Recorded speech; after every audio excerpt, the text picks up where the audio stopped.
So it's great to have you here. You know, the 4-day generative coaching course is such a lot of material and such a lot of insight in such a short amount of time. And, you know, they're really packing it in. And I know that Steve likes to run long days coaching. And he, you know, for what seemed like a long sessions for me was short sessions for him. So they were really packing it in, which is why I thought I would offer to run a practice session for you guys. And how many of you have attended generative coaching training before this last weekend? Paolo, are you how many of you are certified or have done the certification training? Paolo, Francis and Martin has as well. Is there anyone else who's done the certification training? Great. So that's a 15 or 16-day program, which is really great. And then you go through each of the steps in the model on each of the models of the program. Before we I'll do a demo, then you'll do 30 minutes per person in groups of 3, where possible, to practice this material. And I wanted to make it longer than 30 minutes because for me, coaching can take more than 30 minutes. I mean, you can do it in 5 minutes, but particularly when you're starting out with a model, 30 minutes is quite a short amount of time, but actually an hour and a half with 5-minute breaks in between, plus topping and tailing, all of that stuff, we can only do 30 minutes per round. But that's what we'll do in a group of 3, and then we'll come back and share afterwards. So what I thought I would do is I would just recap the model for you and then take some questions on it. So let me just screen share.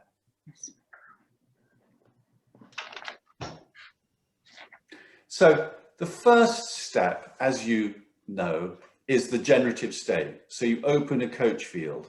So you think about, you can either do it through grounding in your body into a mindfulness state or a meditation state, or you can think about a time when you were really in body-mind connection. Hopefully you all have methods for doing that. And in fact, over a period of time, this is such a crucial step in the whole process that over a period of time, you want to develop quite a range of different ways of getting into a body-mind connected state. And the purpose of being in a body-mind connected state is that if it's emotional difficulty that stops you from achieving your objectives, then you need to have the emotions engaged. And if you're only coaching to the cognitive mind, you're not going to touch the emotions. So that's why generative coaching needs to be somatic. And that's why we use body-mind states to access the somatic self. You know, so body, emotion, mind, and spirit. We can talk about spirit another time. And secondly, when you're in that body-mind connected state, when you're in the state of flow, the positive psychology research shows that you will be more successful, you will communicate better, you will relate better, everything will go better when you're in those states. So a large part of this is about creating a practice where we keep coming back to the generative state or the coach state. And so then, of course, as you know, the second step, which I think is relatively simple, is setting an intention. And I do like Robert and Steve's model of 5 words or less, because you really get to the essence of it. If you want to set smart or specific objectives, then there are other tools that you use. This isn't the only goal setting model, but particularly in terms of psychological change, psychological empowerment, having this very, very clear somatic intention in 5 words or less is really helpful. And there are 2 great questions. One question is, what do you want? Which is the obvious question. The more interesting question is, what does life want from you today? So that's a question that speaks more to the unconscious, but you can use a whole range of different questions here. But right from the start, so as a coach, by the way, and I know that many people know this already, but I want to remind you, it's not just the client or the person that you're coaching who goes into coach state. You both go into coach state. Milton Erickson said something like, You have a conscious mind and an unconscious mind. I have a conscious mind and an unconscious mind. Together, something can happen. And so then the third step is to, having got your intention, you say, what psychological resources do I need to make this happen? What psychological support do I need to make this happen? So they alternate between the words generative state and resources. You'll hear them use both of those two sets of phrases. So what inner support, and what are the different sorts of resources? It could be someone who's a mentor who believes in you, or somebody who has the skill set, or it could be a higher power, or it could be the memory of being in high performance flow. What is it that you need to have in your awareness, in your consciousness, in your unconscious? What you need to have to be aware of that will help you feel confident about taking the actions you need to take to get to success. So it may be remembering your competencies, or it may be remembering the feeling of being believed in, cared about. Being believed in is such an important thing. In large organizations, if the chief executive talks to someone 3 or 4 levels down the organization and says, I know you can do it. I believe in you. If you have a problem, give me a call. That sort of confidence that comes from someone that believes in you is extremely powerful. So you develop the generative state. And so then, as a part of the coaching process, you imagine taking action. They call this taking action, but it's what in NLP they would call future pacing. You imagine with your intention, with your resources, you imagine taking action. And if your inner obstacles haven't popped up already, they will pop up now. You probably wouldn't use this as a topic for coaching if there wasn't some obstacle there. I mean, it might be that you would get to step 4 and you rehearse it through and it's all perfect and fine. And then the coach probably hasn't earned their money very well, have they? Because if all it is to rehearse someone through it, well, that's great. It's wonderful. Let's say that's success. That's a high level of, that's a great thing. We don't want to diss having no obstacles, do we? But very often a person will bring something to coaching because there's an obstacle. And so as you rehearse it through, the obstacle you may get the feeling of, this is a bit sticky, there's something here. Now, the problem with a linear process of steps 1 to 6 is that life doesn't work along the lines of a linear process. So the step 5 may come up as you set the intention up. It may step up, come as a resistance to the generative state. It may come up anywhere in this process. It's beginner stuff to put it in the order of 6 steps. So you just need to be aware. And of course, for those of you particularly, for those of you who are good at reading nonverbal signals, you'll know what I'm talking about. If you're not good at reading nonverbal signals, that's something for you to develop. Because you want to be watching really closely the whole way through. Do they stay in coach state? And when do they lose it? If they lose it, because that's the sign that the inner obstacle has come up. So, but if you're following the formula, you've got the generative state, you've got your intention, you've got your coach state, you imagine yourself doing it. Along the way, something may come up that makes you feel that you can't, there's something getting in the way for you. And then you transform that. And the basic method for transforming that is to find resources that will support you facing that obstacle. So you want more resources than inner obstacles. And Steve also talks about the sort of Aikido process of, can you just slip around it? Can you just pat it on the head and say, oh, I can feel you here, but actually I'm going to deal with you on another occasion? Or do you need to transform it? Or do you need to bring love to it? Or do you need to, what do you need to bring to it to bring healing to that obstacle? What is it? And the key method is, what are the mentors, the people who believe in you, your own competencies, your ability as a wise adult to take care of the kid in yourself. What is it that you need to bring to transform that obstacle? And to see that vulnerability in yourself, not as something that's a disadvantage, but to see as the vulnerability as being a form of sensitivity.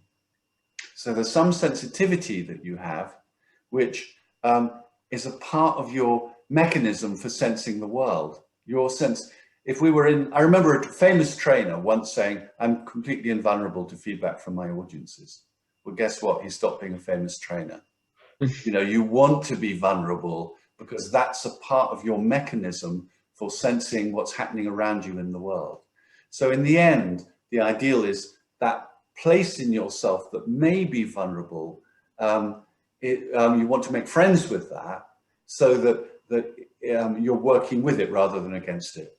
While you're working with it, while you're working against it, you're in trouble. Even if you can just hold the hand of that place in yourself, things are working much better, and that's the reason for welcoming the obstacle, welcoming that place in yourself and saying to that place in yourself, how can I support you? And then the final step in the 6-step model is, Steve, you know, I love the way that Steve said that. He says, unless people are willing to do a daily practice of coach state, essentially, generative state, he doesn't work with them one-to-one. I think that's quite a powerful position to take. I think we can all take that position. If I'm working on something that is in the region of, you know, that zone between stretch, you know, high performance and stress, to stop oneself going past that zone of stretch, you know, it's great to have a daily practice that keeps you centered, in touch with yourself, all of those sorts of things.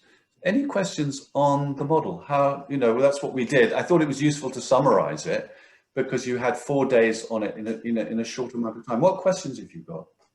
I have a question, if I may. Go on. I have actually several questions, so let me know if you want one or several. So the first question is, the way I understand coach state and reflect back if it incorporates this, it's a centered connection, it's connection to the other, and it's also connection to the larger field. Yes. Would that, okay. And then on the resourcing or the generative state, the way I interpret it is, so you have the coach state, you have the intent, and then the resourcing is the amplified intent, or that which aligns and is appreciative and underpinning and supportive of the intent. Would that be in alignment? Yes. Okay, and then the transforming of obstacles, I see it as a letting go of the narrow form that you hold. Would that be in alignment? Or you have to be a little bit, you know, some people will say it's letting go as cutting off from. The basic, you know, the essential, the best method is to really bring welcome and care and attention and understand the positive intention of what it is that you want to transform. And by receiving it, by welcoming it, it relaxes. I mean, that's the basic thing. So rather than pushing it away, if you push it away, it comes back stronger. If you welcome it, find out what its intention is, find out what it is that it wants. And if you've had any psychological training, it may be, you know, the kid in me that was 5 at school and, you know, the teacher was nasty. And very often it can be a sort of younger self. And, you know, one of the things around emotional intelligence, the first step of emotional intelligence is self-knowledge, know thyself. And I think as a coach, but also as someone who's coaching, we want to be really used to the idea that we should all know our demons very well and make friends with all our different demons. And then when the demon comes along, you know, and it may be the sulky boy or the frightened kid or the, you know, let's not use the word demon too strongly. We just say, oh, welcome, old friend. No, I know you. Let's find out how we can, you know, look after you while I'm doing the high performance activity or while I'm doing the thing that I find a little scary. So, you know, it struck me that you use the distinction psychological resource. I see the generative state as more an ontological resource where you amplify other identities, functional skills, resources, be it emotional, psychological, cultural. So is psychological resource pretty broad, just so that I Yeah, exactly, absolutely. I mean, yeah, ontological resources is the answer. But I want to keep this really simple. I want us to get to practice. So I'm less interested in the cognitive component and more about just let's get hands-on, let's get in the sandpit and play. Who else has got questions? I mean, those are great questions, Tivos, but in fact, Prakash, I agree. he also he wrote a note in chat. So Prakash and then Francis. Tiva, those are great questions, but I want us to get into the somatic activity, which is the practice. Yeah. So the question I have is twofold. One is that you mentioned goal setting, use this process for goal setting. And I was just wondering, as you are doing this process, to what extent do you use the traditional NLP techniques, when you're looking at different steps, like reframing and stuff like that, or do you just ignore it altogether? Okay, how many people here are trained in NLP? Got an NLP practitioner? Quite a few. So someone asked Steve a similar question on the program, and he said, can you use 6-step reframing? And he more or less said no, but I think he was from my point of view, I'm giving you my personal point of view, I think he was doing that because it was a beginner class. Yeah. So the 6 steps are so generic that my view is that you can use any tools you have in support of any one of the steps. Yeah.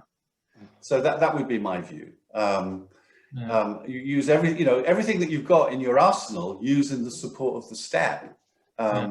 So that's the first point. The second thing around goal setting is that just because this is a generative coaching model doesn't mean that it teaches you everything that is to be known in the entire universe. Yeah. So you've got everything from strategic planning, 10-year visioning, big vision stuff, 10-year, 3-year, 1 year. So as you get to precision, of course, then you would do what in NLP they call well-formed outcomes. And in business you would call smart steps. There is a time and a place to say what's the measurable evidence for this particular activity. But here, to use the language that Tiva was using, we're doing an ontological process. And so the first step is to get ourselves physically, emotionally, spiritually, if you like, aligned to conduct the activity. And then a later step might be to say, and what's the well-formed outcome? What's the smart objective that will be the business measure of success? So all of that stuff can be used there. But in terms of the generative coaching process, which is this body, emotion, mind, spirit process, it's good to just have that really clear feeling of this is what I want, this is the intention, or this is what's calling me. Yes. Thank you, Prakash. Thank you. Francis was next, I think. Yeah, thank you, Julian. So I understand, the point you made, it's not a linear model, step 1 to 6, it could come in all kinds of ways. Yes. What I'm wondering is, Stephen said, as soon as you set out your intention of what do I want to bring into the world, obstacles come your way right away. So the bit that I'm not 100% clear about is this the business of developing a resource state immediately after setting intention and goals, because usually it's the obstacles that you'd want the resources for the obstacles, not resources to develop a coach state, if you understand my point. No. So the problem with calling this generative coaching is that we'll have people on the program who are sort of business coaches who don't deal much with and by the way, I don't mean to diss business coaches, because I'm a business coach myself, but you may have people here who are very good at using coaching to help you achieve objectives, and working with the psychological is a bit new. And then you'll have people here who are psychiatrists like Francis, who, I think you're a psychiatrist, Francis, aren't you? Who are really, experienced at dealing with the deep emotional stuff. So the model is trying to cover whole range of, I was going to say sins, but a whole range of possibilities. And the key point is that it's not a numerically sequenced model. That's the way it gets taught to beginners. That's when you first learn to play a piece on the piano, you learn the piece, then later you learn how to jazz improvisation. So the way to think of it is those 6 steps are bullet points rather than numbered, and that you can deal with, as long as, in a session, you deal with them all to the extent to which they need to be dealt with, and that's been a generative session. And you might find in some sessions you deal with one area spend more time on one area than on another. If the obstacle to be transformed is, massive childhood wound, you might spend quite a lot of time on that part of the model. So at the sort of, as we learn the steps, we then spend 5 minutes on each of the steps as a part of learning the process. Does that make sense? That's really helpful, really helpful. Thank you, Julian. Yeah. And in fact, in the creative mind model, which he says he has an extra step, he has 7 steps. Steve has 7 steps in the creative mind model. And the extra step is weaving the resources and what needs to be transformed. So you get the resources, you bring it to what needs to be transformed, then you check back again, or do I need some more resources, or do I need a bit of this, or maybe I need some mother love, let me call in my mother, or maybe I need big mentor love, let me call in my big mentor. So there's a sort of weaving process. So I think, we need to learn these as 6 steps, but once we've learned it as 6 steps, we can do it as 6 elements of a well-formed process. That's how I understand it. I'd like to go to practice pretty quickly, but any other questions that are burning questions that you have? Maxine. Hello. In regard to the resources, in the course of the 4-day weekend, I found myself always, and the people I was matched with, looking for resources that were necessary to fulfill that outcome, that goal, rather than just transform. And from what I gathered in the last conversation, the assumption was that the resources are for the transformation. It's also, what do you need to enrich and bring forth that outcome? Absolutely. And that's what I focused on as primary for me, and it gave me transformation. Just sharing. I'm sorry. No, Maxine, it's great. It's great. I think it's, the answer is yes. The answer is both. Yes, the first, both and more. Yeah, more exactly. So the first is you access the resources to support you achieving the intention. It's all about getting there and acting. Acting, the resources. And when you work with the whatever it is that needs to be transformed, the first step is always welcome it. Who are you? What are you about? I want to understand you. I want to understand what your concern is. And then there's perhaps a sort of triage step, which is, I really get what's going on and I really need to give you some attention. But actually right now I've got business to do and I'm going to do it. So I'm going to hold your hand while I go off and do it. So a sort of aikido sidestepping of the thing that you then come back and do psychological or spiritual work. Or as you work with it, you realize this is going to get in the way unless I deal with it. So now what resources do I need to do to access to help me transform this, or be friends with this, or mentor this? It could be like, so the school, I do quite like the parent, the wounded child sort of type of model, and that you find the best parent in you and you go and say, I really get you fell over in the schoolyard and you bumped your knee and, it really hurts, doesn't it? And you do some pacing of that. And then after a while, the kid says, I want to go and play now. So, what is it you need to bring to that place in yourself so that place in you can support you in whatever activity? And we're talking, we're talking about, if we explore this one topic, we could take 3 years on it or more. In my case, I was working on receiving easily and effortlessly instead of pushing it away, which is typical of me. Great. And what I did was go back to 3 different reference experiences where I was receiving completely and eagerly. Yeah. And it was dazzling. And those, especially the first one with the Dalai Lama, completely transformed the difficulties before we even got to looking at them somatically. Great. Beautiful. And Beautiful. and it is very useful to go back and remember times when you are already doing what you're attempting to do more of.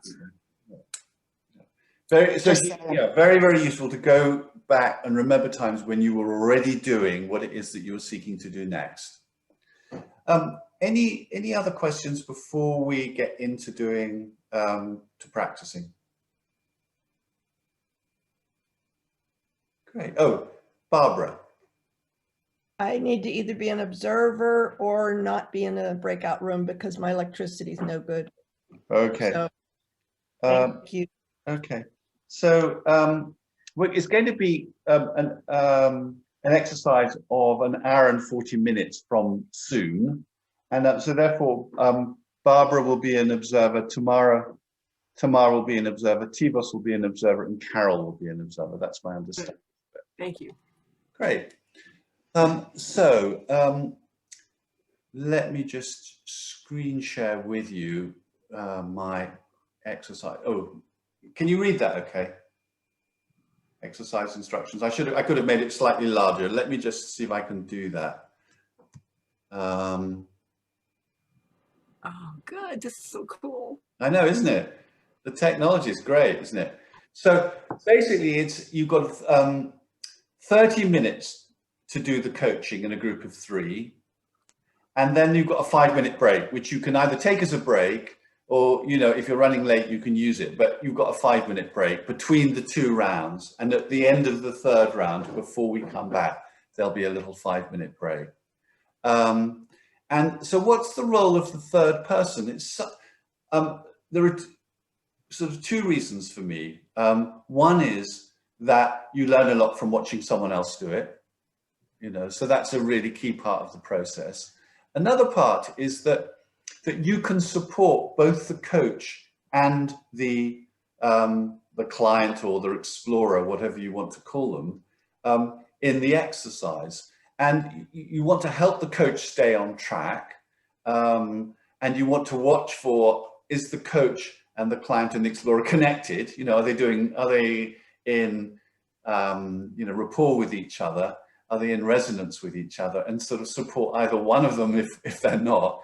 In the, you know, sometimes in the worst case scenario, you know, 2 people just for whatever reason it is, they just don't get on, even if you're really experienced.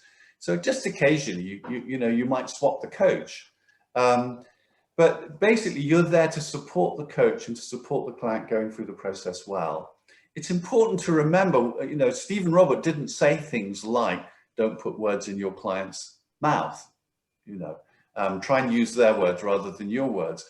And if, depending on your level of experience, you know, you may be very good at giving people advice, but not very good at reflective listening and coaching. So there's going to be a lot of different levels of competence, you know, which is completely natural. That's, you know, it's called learning, isn't it? So the role of the coach is to support the other 2 in the process. One of the reasons why I like to do the groups of 3 is that if I'm in a training room, I can go around and listen into the group. And then if it's not quite working, I can intervene, but it's much harder to do that in breakout rooms. So I think that's what's so important about the group of 3. At the end, if there's, you know, if there's time, it would be great for the observer to give 4 pieces of feedback to the coach. 3 things that worked well and 1 thing they could do better next time, but much better to focus on what it is that they could do well. In the pairs, it'll be 45 minutes per round. Any questions before we go into the exercise? Yes. Great, Martin. I have one question. If there's anybody German speaking interested to work with me, I would like to work in German, but if not, it's okay in English. Carolyn has waved her hand. Is there a 3rd person who's willing to work in German? Akim, are you happy to work in German? Great, fantastic. So I'll make sure, it'll take me a minute to organize this. So I didn't want you to happen because it's body-centered as well. And I was really impressed with how body-centered this type of therapy is.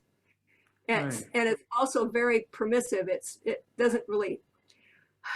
doesn't tell the client, it gives the client options, it's permissive. I just like a lot of things about what you're doing. Great. No, that's a great thing about the generative work. It's state-based, so it's all about working with the state.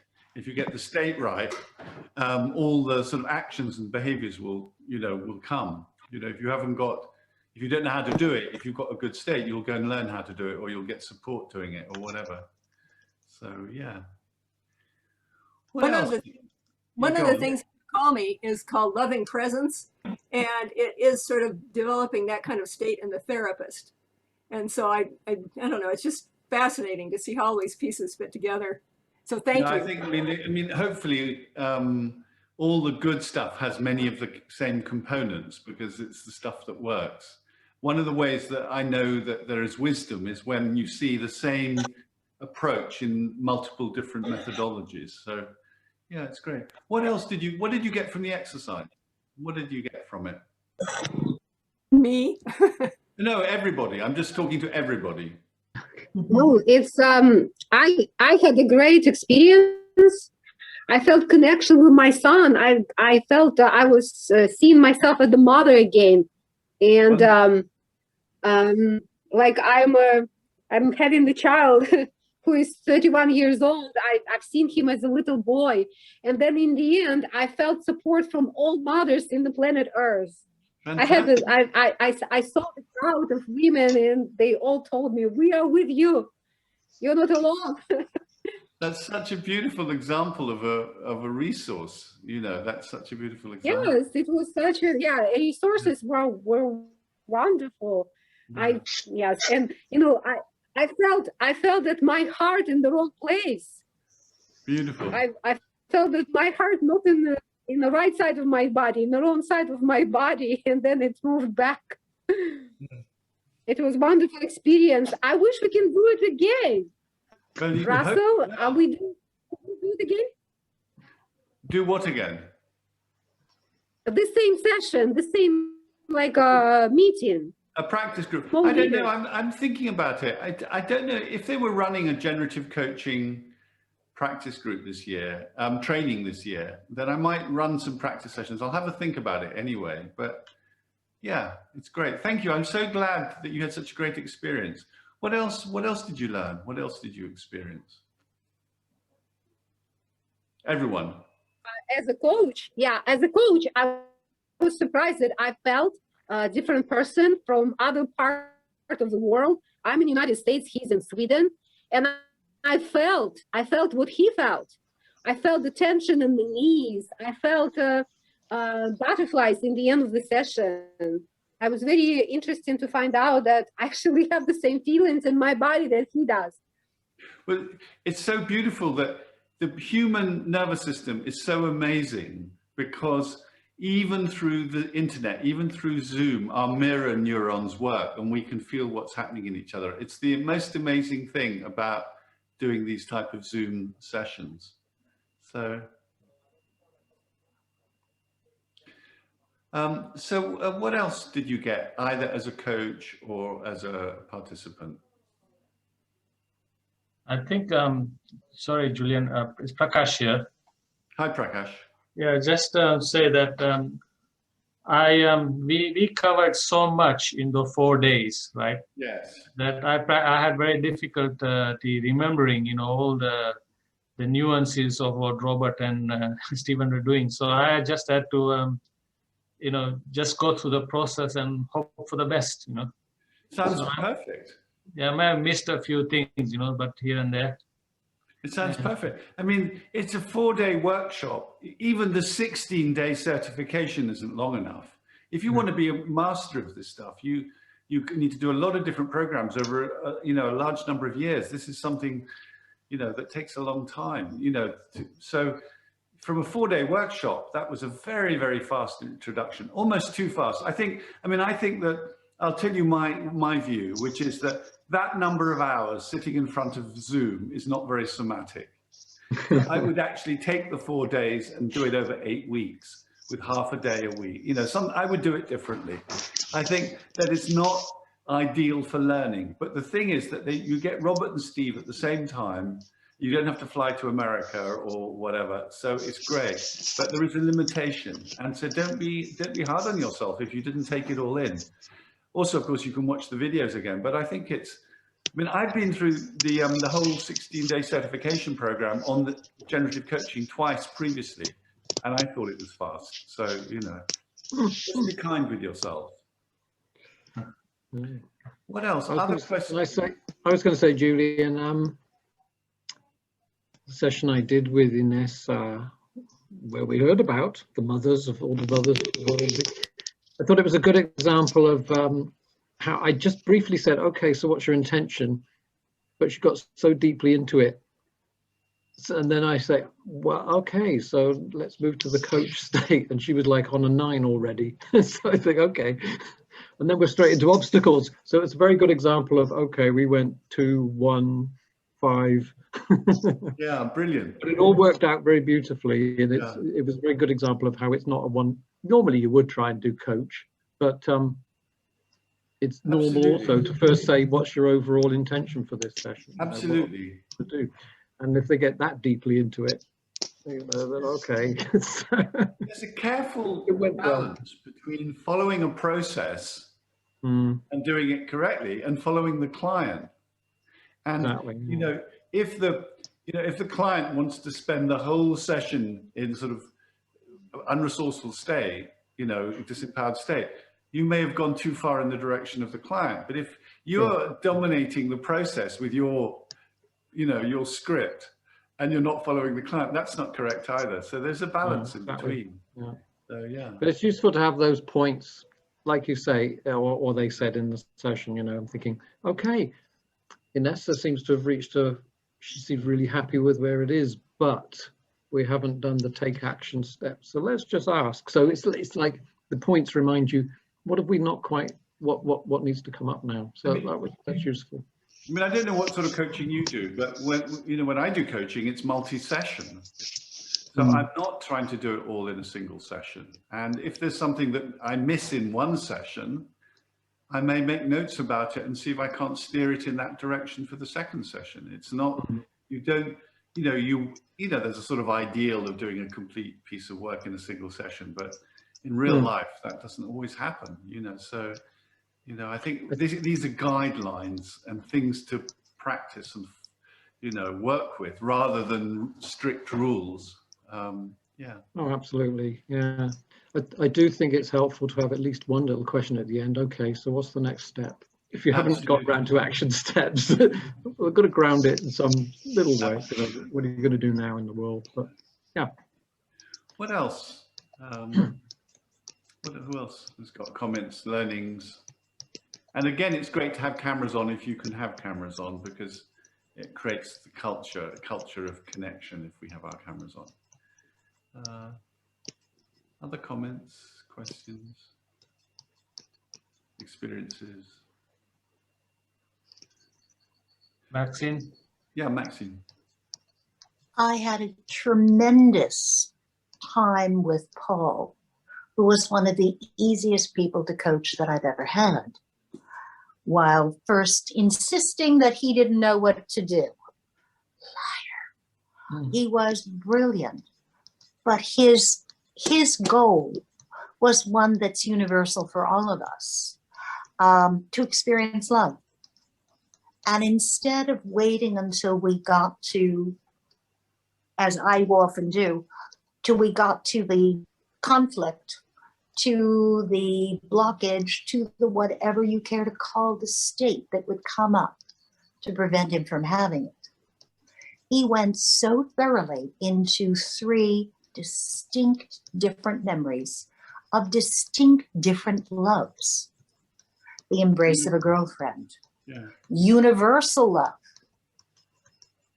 and being rocked in healing love by a parent, by a mother. What a dazzling consciousness. And I got to play second position and smack my lips throughout because I tasted it all. And then I had the great good fortune of having Barbara as our wing person, who is bloody amazing. She had so much insight to give both of us throughout. Thank you. And that kind of insight from a third party, amazing and enriching. Great. And for that, I'm very grateful that we did do groups of 3 instead of just 2. Great. Thank you, thank you, thank you, Julian. Great, sure. I just want to go back on your point about love. I mean, I do think, you know, just to oversimplify things, that the love is the healing power. You know, you can bring it to bring love and kindness and tenderness to any part of yourself. And it can be, you know, the love of a friend or a mentor or a teacher. Mm-hmm. It can also be, you know, some sort of higher power type of love. I just think there are people in the therapy world who, you know, who want to be sort of great experts and professionals, but I think the basics are really simple, and we just need to get really great at the basics. So, who else has got a view from either an experience? Akim. I was super happy for Caroline's suggestion for a German group. I completely underestimated how easier it would be to communicate with the younger part of me in my mother tongue. I was very surprised by that. Yeah. Akim, that's so beautiful. I think it's so, you know, there are so many, you know, unfortunately, you know, I'm one of the lucky ones because international language is English, and so I don't have to try very hard, you know. And it's, but I think there's something so important about any work that goes back to, you know, the younger ages is best done in one's native tongue. You know, and some people are so experienced, you know, there are some people who are so experienced in English that they can do it in English, but I just think it's worth checking.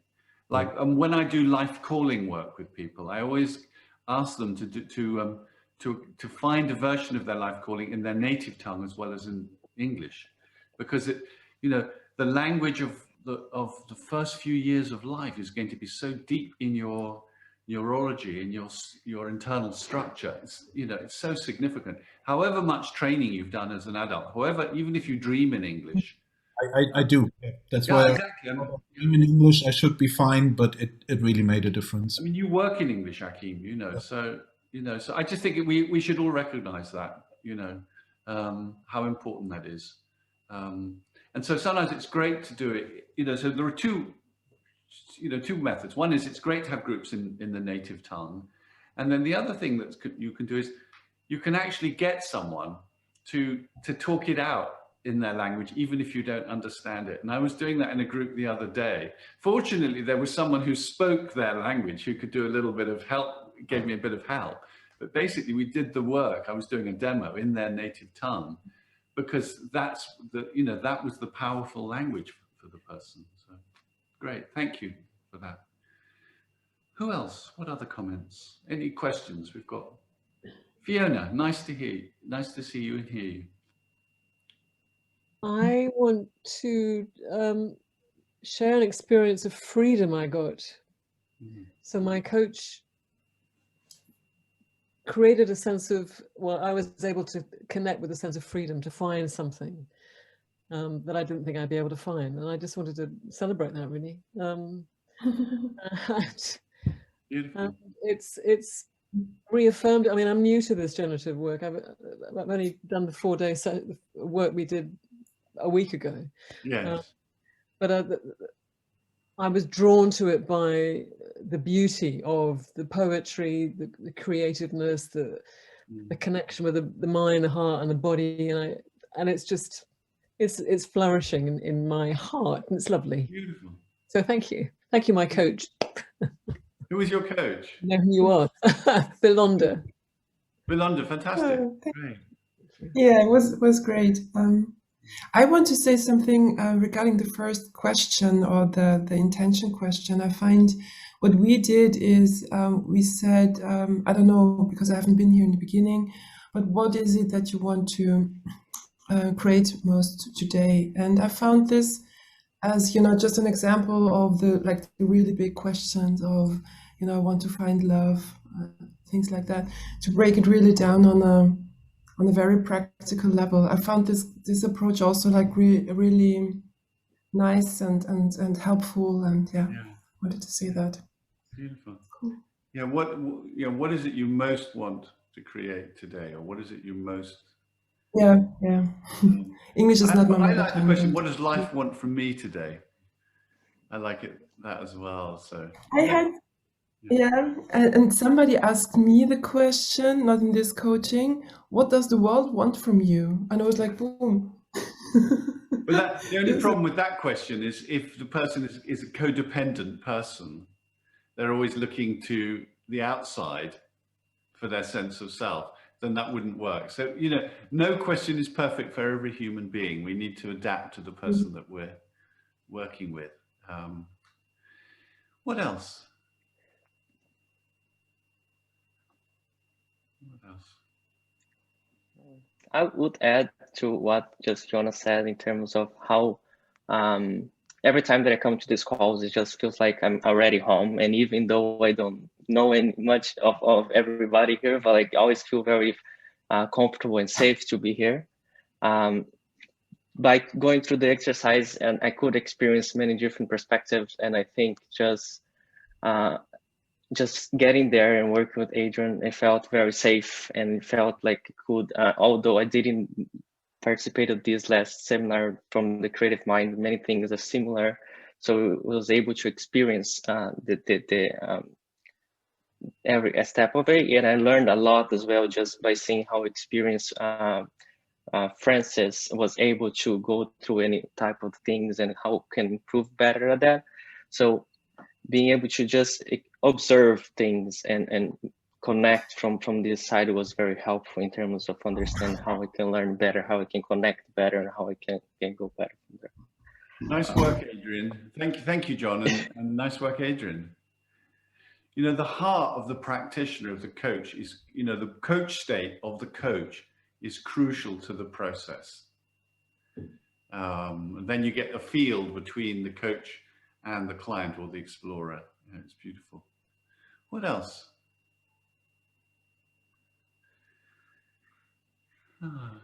Maybe we're done. Maybe we're almost done. Julian? What I like to do is, in closing, is to have everybody say 2 or 3 words about how they're feeling. I like that. Then you get to hear all the voices of, because it's, so you hear from the people who are quiet, not just from the people who speak up. So I'd love to do that. So if 2 people talk over each other, just wait for a pause and repeat it again. So there's no, if you have to repeat yourself more than once, that's fine. Just you make sure that you're heard. So how are you feeling right now? Everybody unmute themselves. How are you feeling right now? Light. Richly endowed. Energized. Yeah.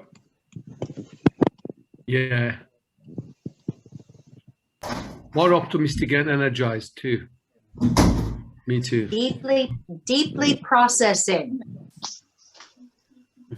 Confident. Empowered. I feel lucky and grateful.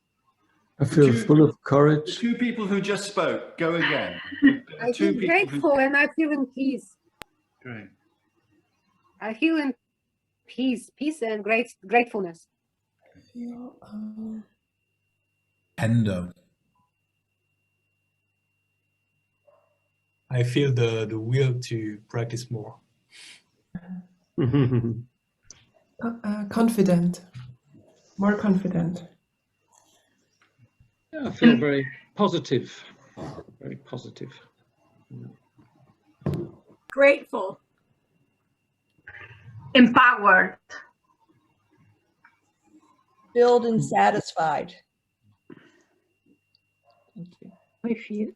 I feel lucky to meet all of you here and to have had such a big experience with my German group. And well, I didn't expect that.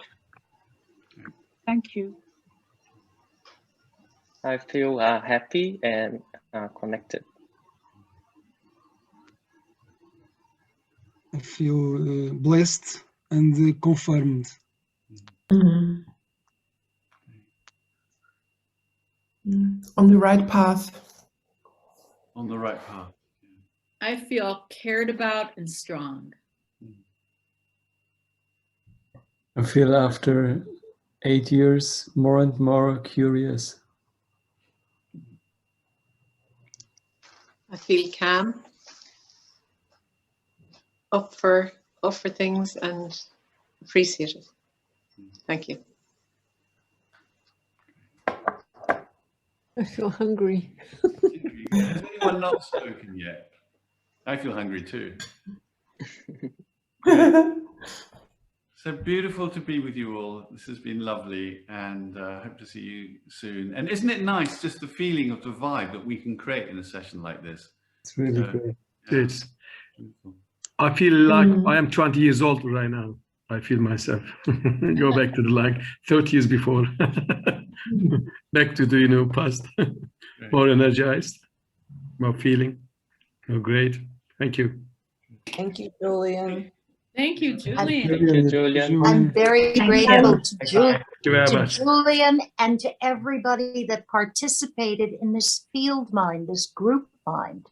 We did it together. Yes. Bravo. Bravo. Thank you very much. See you soon. See you all soon. Thank you. Bye. Bye. Bye-bye. Take care.